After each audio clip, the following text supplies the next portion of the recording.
بسم اللہ الرحمن الرحیم۔ السلام علیکم ورحمۃ اللہ وبرکاتہ۔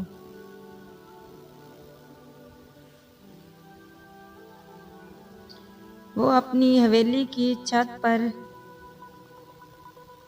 شام ڈھلنے کا منظر دیکھتا ہوا گہری سوچ میں گم تھا۔ والد کی علالت کے سبب اسے آج پنچایت کی بیٹھک میں والد کے حکم کے مطابق اس کے سردار بننے کی چامگوئیاں گردش کرتی اب حتمی فیصلے تک آن پہنچی تھی، اور یہ فیصلہ آنے والے کچھ روز میں متوقع تھا۔ وہ سردار خاقان کا بیٹا دلاور خان تھا، جس کی خوبصورتی اور ذہانت کے گاؤں بھر میں چرچے تھے۔ لیکن ہر انسان میں کوئی نہ کوئی خامی ضروری ہوتی ہے۔ دلاور کی سب سے بڑی خامی اس کی بے حد انا پرستی تھی، جس کے باعث وہ اپنے کئی نفع بخش فیصلہ اپنی انا کی بھینٹ چڑھا کر خسارے کو گلے لگانے میں ذرا برابر بھی نہیں ہچکچاتا تھا۔ اپنی انا پرستی کے سبب اس نے کئی معاملات میں لوگوں کے دل بھی توڑے تھے۔ دلاور خان دو بہنوں کا اکلوتا بڑا بھائی تھا۔ چوڑا لمبا تڑنگا خوب رو نوجوان، لیکن 35 سال عمر کے باوجود بھی بنا ہم سفر کے اکیلا اپنی زندگی میں خوش تھا، جس کی اکلوتی وجہ اس کی انا پرستی ہی تھی کہ وہ اپنی زندگی کسی کے ساتھ بانٹنا نہیں چاہتا تھا۔ اس میں تکبر نہ تھا، مگر وہ تنہائی پسند تھا۔ اسے دنیا کی بہت کم و بیش رعنائیاں بڑی مشکل سے متاثر کر پاتی تھیں۔ انا پرستی اور جداگانہ نفسیات نے اسے محض خودی تک محدود رکھا تھا۔ صدا کی گہری خاموشی اس کی شخصیت کا حصہ تھی۔ اپنی انا پرستی کے سبب وہ زیادہ دیر کسی سے گفتگو میں اپنا وقت برباد نہیں کرتا تھا۔ نہ اسے کوئی ایسی کسی کی عادت تھی، نہ وہ کسی سے متاثر تھا۔ اسی وجہ سے اسے اپنے معیار کے مطابق کوئی ہمسفر نہ ملا تھا، اور جو ملتا اسے وہ بری طرح ٹھکرا دیتا۔ وہ اپنے دل کے ارد گرد انا پرستی کی لمبی لمبی دیوار کھڑی کیے ہوئے تھا، جس کے باعث اس تک کسی کی رسائی ممکن نہ تھی۔ وہ اپنی تعریف اور خوش آمد پسند کرتا تھا، نہ دوسروں کی تعریف و توصیف کرتا۔ اپنے ارد گرد کسی بھی حسن کارکردگی پر دلاور نے اسے نہ سراہتا تھا، کیونکہ اس کا خیال تھا کہ ایسا کرنے سے انسان کی شخصیت میں رفتہ رفتہ تکبر جنم لینے لگتا ہے۔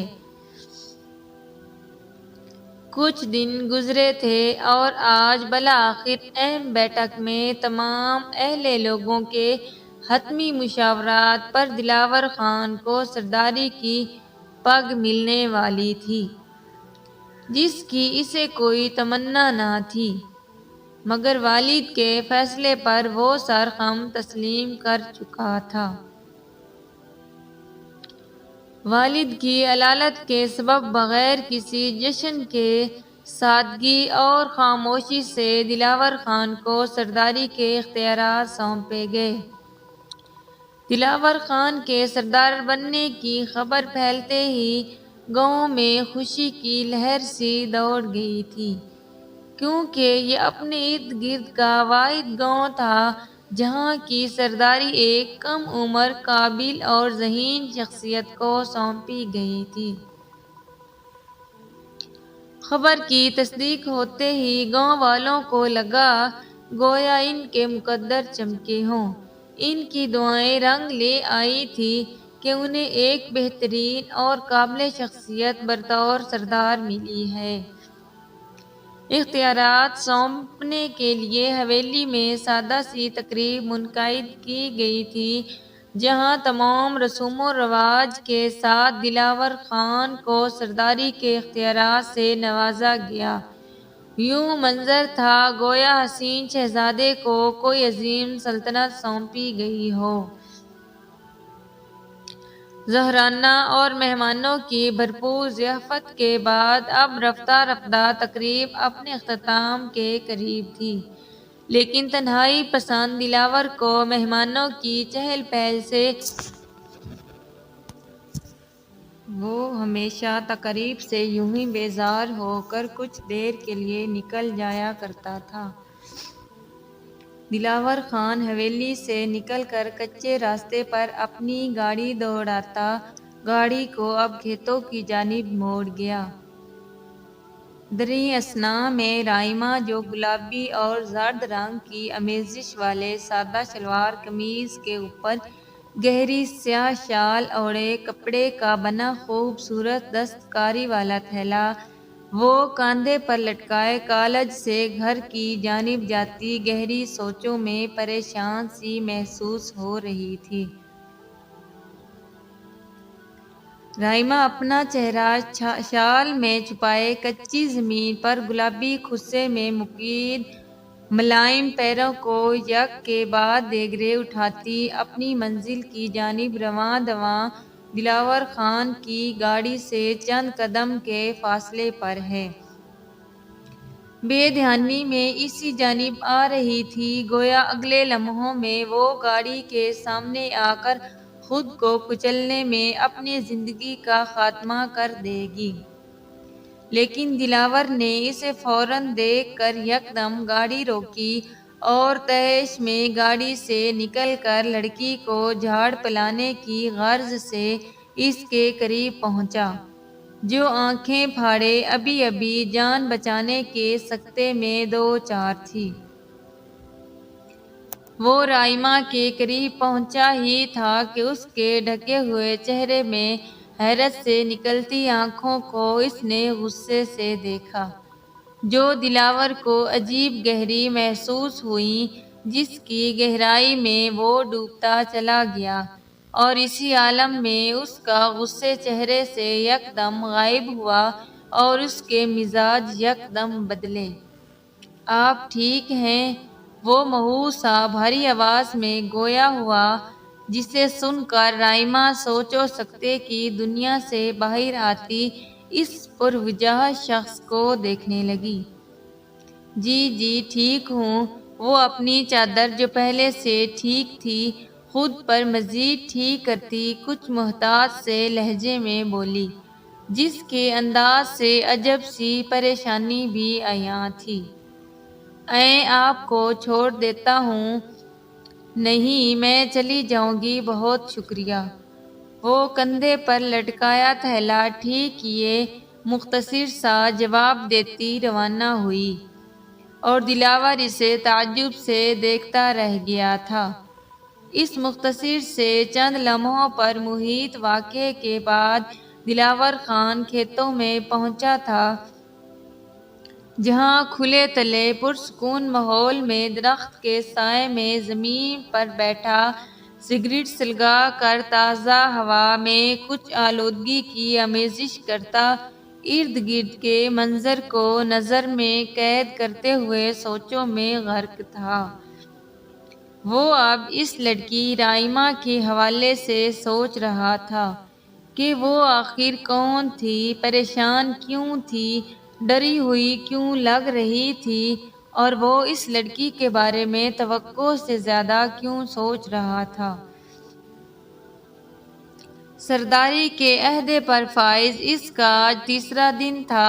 تمام امور نپٹانے کے بعد وہ اکثر اسی جگہ کھیتوں میں آ کر درخت کے نیچے بیٹھ جایا کرتا تھا، اور شام ڈھلتے ہی اپنی چھت پر لیٹا ہمیشہ اپنی کیفیت کے بارے میں سوچتا رہتا تھا۔ وہ کیفیت جو رائمہ کے لیے دلاور اپنے دل میں ہوئے تھا، لیکن رائمہ کے حوالے سے اس کی حقیقت اور پریشانی وجہ جاننے کے لیے وہ بے چین تھا۔ رائمہ 23 سالہ گاؤں کی خوبصورت صنف نازک جسے پڑھنے کا بے انتہا شوق تھا، غریب گھرانے سے تعلق رکھتی تھی۔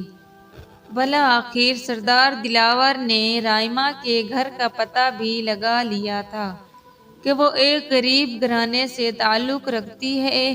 گاؤں کے کچے سے مکان میں اپنے والدین اور ایک بھائی کے ساتھ رہائش پذیر تھی۔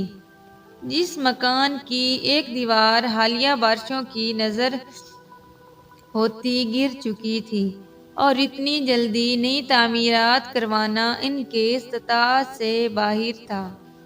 رائما کا بڑا بھائی شہر میں رہتا تھا اور چھوٹا بھائی والد کے ساتھ کھیتی باڑی میں مصروف رہتا تھا۔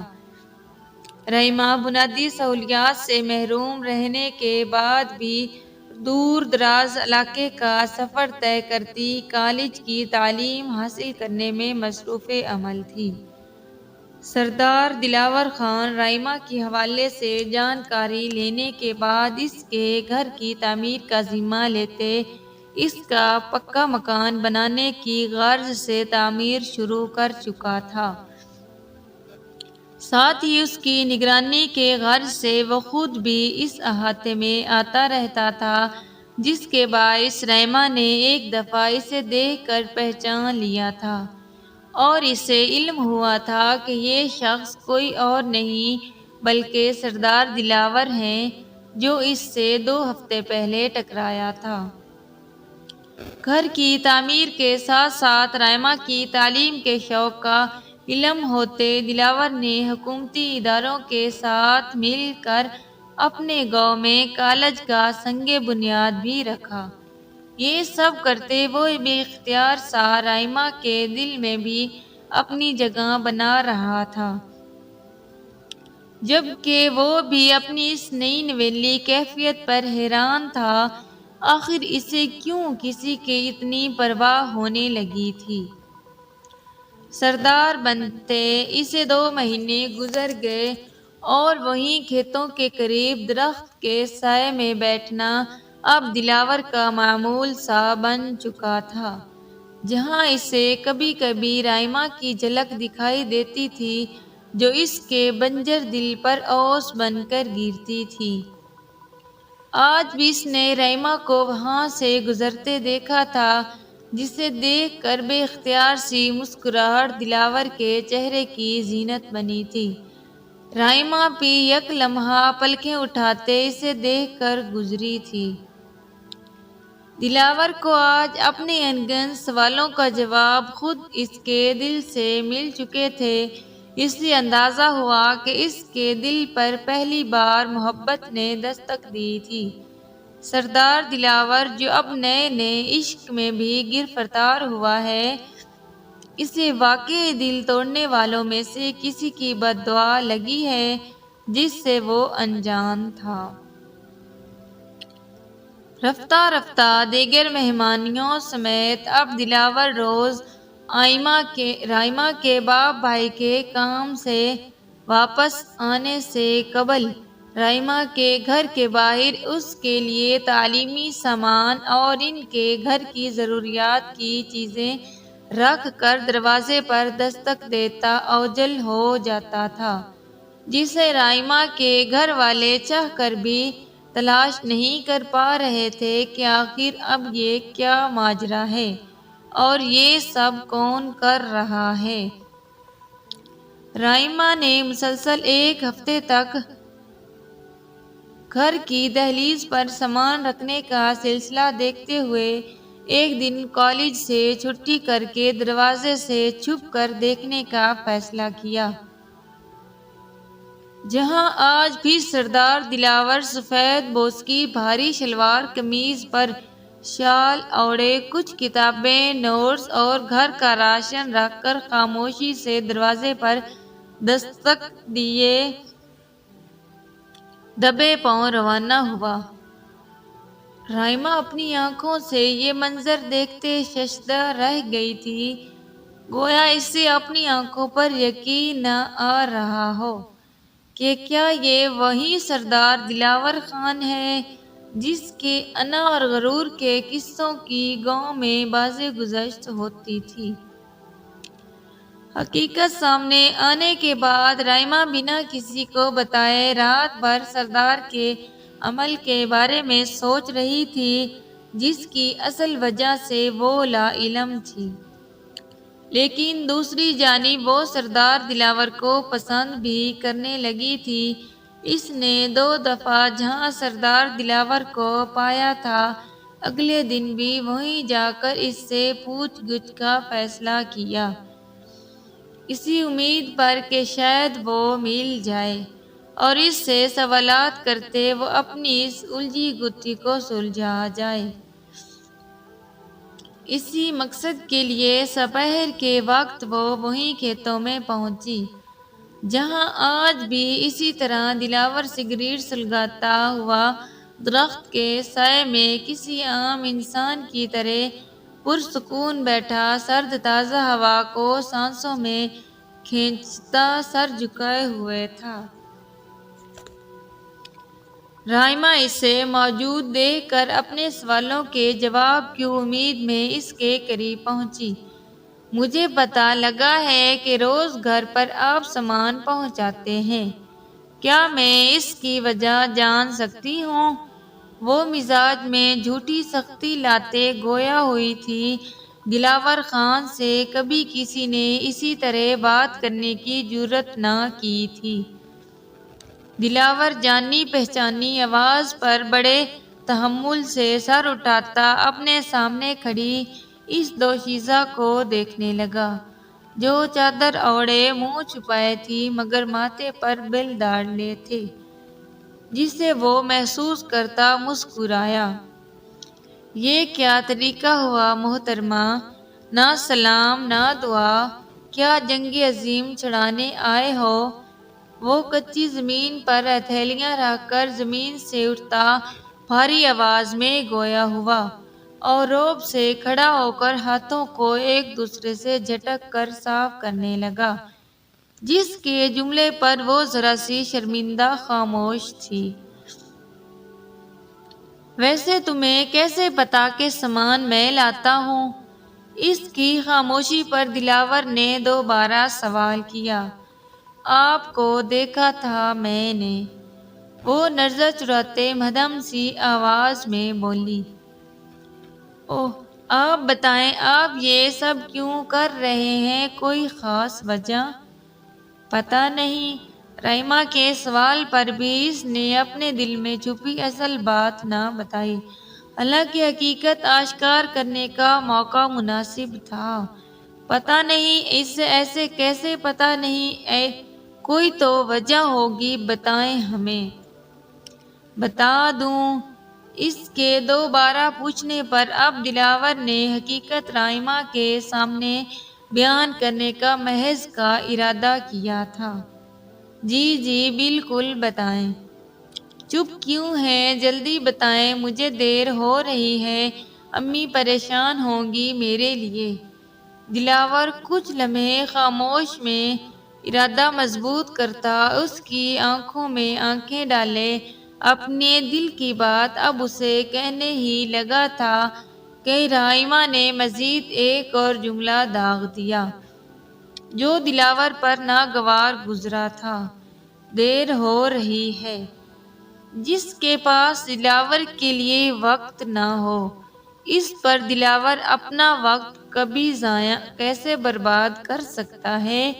یہ سوچ کر اس کے تاثرات یکدم بدلے اور وہ سرد لہجے میں آئی ابرو اچکاتے رائما سے بولا۔ بظاہر ایک سادہ سے جملے نے اس انا پرست شخص کی انا کو جگا دیا تھا۔ وہ اپنا عشق اور عشق میں کی گئی تمام محنت کو پل میں فراموش کرتا انا کو خود پر حاوی کر گیا تھا۔ جی بالکل، دیر ہو رہی ہے، آپ بتائیں جلدی، وجہ جانے بنا نہیں جاؤں گی۔ تم ہمارے گاؤں کی واحد لڑکی ہو جسے تعلیم کا شوق ہے، اور میں بھی تعلیم کے حق میں ہوں۔ تعلیم حاصل کرنے والوں کی حوصلہ افزائی کرنے کا خواہش مند ہوں۔ تمہاری وجہ سے دیگر ہم عمر میں بھی تعلیم حاصل کرنے کی لگن جاگ رہی ہے، اس لیے یہ سب کرتے ہوئے میں نے تمہیں سپورٹ کیا، چھپ کر اس لیے کیا تاکہ نہ میرا نام سامنے آئے اور نہ تمہارے گھر کی سفید پوشی پر کوئی حرف آئے۔ گہری سانس لیے اپنے چہرے پر ہاتھ پھیرتا رائما کے سر سے خود کو آزاد کرتا سرد لہجے میں بات گما گیا۔ اس انا کے مارے نے آج پہلی بار موقع ملنے پر بھی اپنی محبت کا اظہار نہیں کیا، بلکہ بات کو نیا رخ دے کر معاملات ٹھنڈے کر دیے تھے۔ وہ چاہتا تو اسی وقت سب کچھ کر سکتا تھا، اپنے پیسے رتبے کے استعمال پر زبردستی، یا رائما کو اپنی محبت کا یقین بھی آسانی سے دلا سکتا تھا، کیونکہ وہ سخت دل نہ تھا اور نہ دلاور کو پسند بھی کرتی تھی۔ اسی سبب دلاور کے لیے یہ طریقہ بے حد آسان تھا۔ لیکن ہمیشہ کی طرح سردار دلاور خان کی انا اس معاملے میں بھی اس کے آڑے آ گئی، اور اپنی انا سے اہم اس نے کبھی کچھ نہ سمجھا تھا۔ ٹھیک ہے، آپ نے جو کچھ کیا اس کے لیے آپ کا بہت شکریہ، لیکن ہمیں کسی چیز کی ضرورت نہیں ہے سردار صاحب، اس لیے اگر آئندہ زحمت نہ کریں تو بہتر ہوگا۔ باقی اپنے سابقہ لہجے کے لیے میں تہہ دل سے معذرت خواہ ہوں۔ دلاور کے سرد لہجے پر خود بھی اپنے جذبات کو ظاہر نہ کر سکی تھی۔ آنسو کا گولہ اتارتے رائما کی زبان سے جملہ اس کی مرضی کے بالکل برعکس ادا ہوئے، لیکن وہ دلاور کے لہجے سے موافق تھے۔ ٹھیک ہے، کوئی بات نہیں، آپ جا سکتی ہیں، وہ سنگ دلی سے جواب دیتا اسے منظر سے اوجھل ہونے کا کہہ گیا، کیونکہ اس پر رائما کی جلد بازی والی بات ناگوار سی گزری تھی۔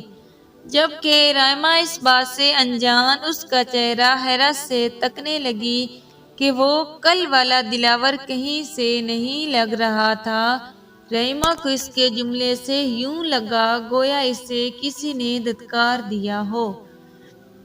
وہ ناخوشگواری سے سر اثبات میں ہلاتی دبے پاؤں وہاں سے چلتی بنی، جبکہ دلاور اسے جاتا ہوا اس کی پشت کو دیکھتے ہونٹیاں بھینچے ہوئے خود کو قابو کر رہا تھا۔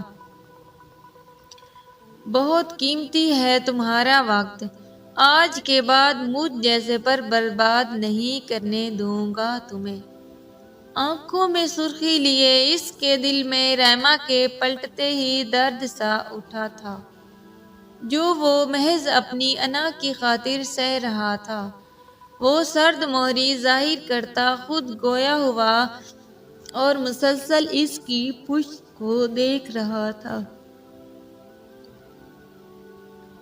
جو بوجھل سے دبے قدم لیے سیدھی راہ پر چلتے ہوئے چند ہی لمحوں میں کافی دور جا چکی تھی، اس سے اور اس کی زندگی سے بھی۔ محسن، وہ میری آنکھوں سے اوجھل ہوا تھا جب سورج تھا میرے سر پر مگر رات ہو گئی۔ سردار دلاور خان نے اپنی انا کی خاطر آج ایک بار پھر سے دو دل توڑے تھے، جس میں آج اس کا خود کا بھی دل شامل تھا۔ ایک مہینہ مزید گزرا مگر سردار دلاور کو اپنے کیے گئے عمل پر کوئی پشیمانی نہ تھی۔ اسے رائما کی یاد ہر وقت آتی تھی، لیکن اس کی یادوں کو روکنا، اس کی محبت کو دل سے ختم کرنا دلاور کے اختیار میں نہیں تھا۔